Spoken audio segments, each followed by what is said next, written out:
देवघर, यहाँ का अस्पताल देवघर, यहाँ की सारी योजनाएं देवघर, ऊपर जो 60-40 की नीति का समर्थन करने गए युवाओं को डांट फटकार के भगाया गया। तो हेमंत सिंह को हम प्रणाम करते हैं, हम कल में काफ़ी बड़े, लेकिन एक प्रतिनिधि होने के नाते उनसे शिकायतें हैं।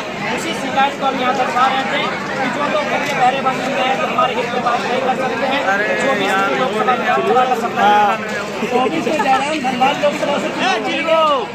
देखिए, जनता तय करेगी। मैंने पहले कहा भाजपा वाले नहीं बनेंगे, जनता यहाँ से बुलाएगी। जयराम जी आपके 2.5 घंटे के पूरे भाषण में आपने सिर्फ धनबाद का जिक्र किया है। क्या 14 लोकसभा में चुनाव नहीं लड़ेंगे या सिर्फ धनबाद ही आपका फोकस रहेगा? देखिए, इनडायरेक्ट रूप से हमने सभी लोकसभा सभी विधानसभाओं को संदेश दे दिया है और लगभग हम लोग हर जगह 60-40 की नीति होती है। अपना ग्रिड वाला देखो अपना ग्रिड से ना आगे हो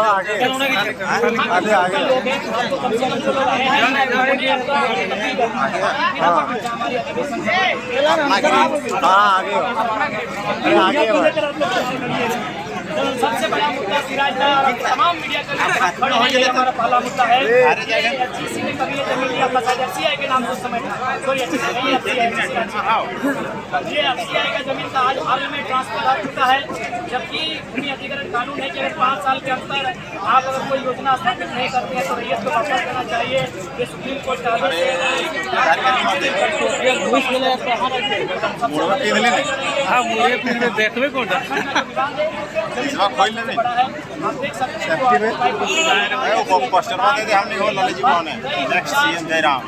में फैला हुआ तो कहीं न कहीं विस्थापितों के दर्द होगा। यही हमारा सबसे पहला मुद्दा है। जयराम जी आपने अपने पहले संगठन के पहले अधिवेशन के लिए आपने दरियापुर क्यों चुना, कोई खास वजह? देखिए, आंदोलन का में क्या देखिए क्या है कैमरा बना रहा है कैमरा बना रहा है कौन वाला, लेकिन इसी की चर्चा हुई। वह कैमरा में पकड़ लिया। उन्होंने 1972-73 में बदलाव के लिए किलकारी बुलाने के लिए स्थापना किया था। 50 साल हो गए तो हमने विनोद बाबू की विचारधारा घूमने लेके आई। विचारधारा इस मामले में जुड़ी है। यहाँ के कण में, यहाँ के रग में, यहाँ के जर्रे में, यहाँ के हवाओं खुजाम उनकी विचारधारा है। दोनों की जो विचारधारा है वो समाजवाद साम्यवाद की विचारधारा है, समानता की विचारधारा है, कैपिटलिज्म के विरोध विपरीत जाकर एक विचारधारा को स्थापित करती है जो एक आम व्यक्ति के विकास के लिए उन्नति के लिए सोचती है। तो हमें लगता है उस विचारधारा 77 की विचारधारा नहीं हो सकती है। इसीलिए हम लोगों ने विनोद बाबू की जन्मभूमि और कॉमरेड एक राय की कर्मभूमि को चुनने का काम किया। बहुत से लोग आप पे यह आरोप लगा रहे हैं कि आप जो है भाषा खतियान के नाम पे राजनीति मतलब आपने शुरुआत किया और अब राजनीति में उतरना आपका मेन मकसद था। जी नहीं, मेन मकसद न था, न कभी है, न कभी रहेगा। अभी भी समय है। यदि गवर्नमेंट हम लोग को कमजोर करना चाहे तो अगले जो सत्र आयोग से पारित कर दे, हम लोग खुद कमजोर हो जाएंगे, गवर्नमेंट सारा श्रेय ले लेगी। इसलिए ऐसी कोई मंशा नहीं है। आज जितने भी लोग हमारे साथ हैं सही पढ़ने वाले नौजवान हैं, दर्द को समझते हैं, 60-40 की पीड़ा को समझते हैं, नौकरियों को बेचने की पीड़ा को समझते हैं, हमारी ज़मीनों को गलत तरीके से अधिग्रहण करने की पीड़ा को समझते हैं। इसीलिए आज पॉलिटिक्स के और करने का कष्ट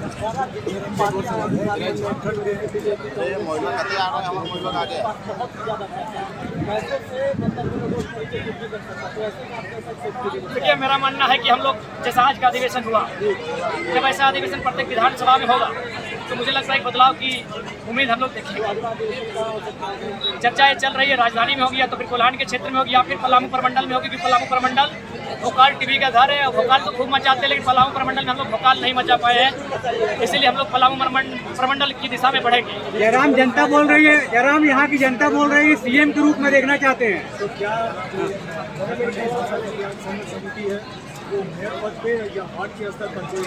निश्चय जब अब चुनाव की हम लोग बात ऑफिशियली कर चुके हैं तो निश्चय ही हम लोग अपनी ताकत के अनुसार वार्ड पार्षद और जहाँ तक हमारी शक्ति संभव होगी हम लोग वहाँ तक पहुँचेंगे, चुनाव को लड़ेंगे। आपका यहाँ की जनता बोल रही है कि सीएम के रूप में देखना चाहते हैं और टाइगर को अगला सीएम है, तो आप लोग लोकसभा में क्यों ऐसा तैयारी कर रहे हैं? लोकसभा हमारा वार्म अप है और चूँकि हमारा तो नियम है कि मुख्यमंत्री रहे या प्रधानमंत्री रहे, कोई बिना लड़े नहीं बन सकते।